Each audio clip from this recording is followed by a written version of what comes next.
அக்சசரிஸோட காஸ்ட்டுக்கான முக்கியமான ரீசன் என்ன அப்படின்னா அவங்க அதில் யூஸ் பண்ணுற திங்ஸ் தான். ஓகேங்களா? ஸோ அப்போ நம்ம எப்படி ரேட் வந்து ரெடியூஸ் பண்ணி இல்லை அக்சசபிளான ப்ரைஸில் வாங்க முடியும் அப்படின்னா, ஃபர்ஸ்ட் பாயிண்ட் நீங்கள் வந்து நிறைய ஆப்ஷன்ஸ் இருக்குது ஆன்லைன்லேயே, நீங்கள் அதை சர்ச் பண்ணி பார்க்கணும்.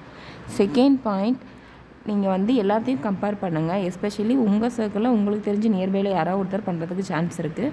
ஸோ அவங்கள அப்ரோச் பண்ணிங்க அப்படின்னா உங்களுக்கு ஷிப்பிங் சார்ஜஸ் கண்டிப்பாக கட் ஆகும். ஓகேங்களா? ப்ளஸ் நீங்கள் வந்து அவங்களுக்கு சப்போர்ட் பண்ண மாதிரியே இருக்கும். தேர்ட் பாயிண்ட் என்னென்னா, கம்பல்சரி நீங்கள் சூஸ் பண்ணுற டிசைன் பொறுத்து தான் அமௌண்ட் வந்து ஃபைனலைஸ் ஆக போகுது.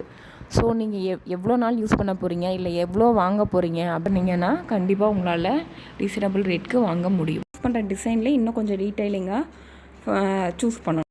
ஃபார் எக்ஸாம்பிள், இப்போ நான் 4 செட் வாங்குகிறேன் அப்படின்னா ஒரு பார்டர் பேங்கிள் எனக்கு போதும், மீதி 3 பேங்கிள்ஸ்க்குமே நான் அதையே யூஸ் பண்ணிக்கலாம். ஸோ அந்த இடத்துல எனக்கு அமௌண்ட் ரெடியூஸ் ஆகும். ப்ரைஸிங் மெயின்டெனன்ஸ்லாம் நெக்ஸ்ட் வீடியோஸில் நம்ம பார்க்கலாம்.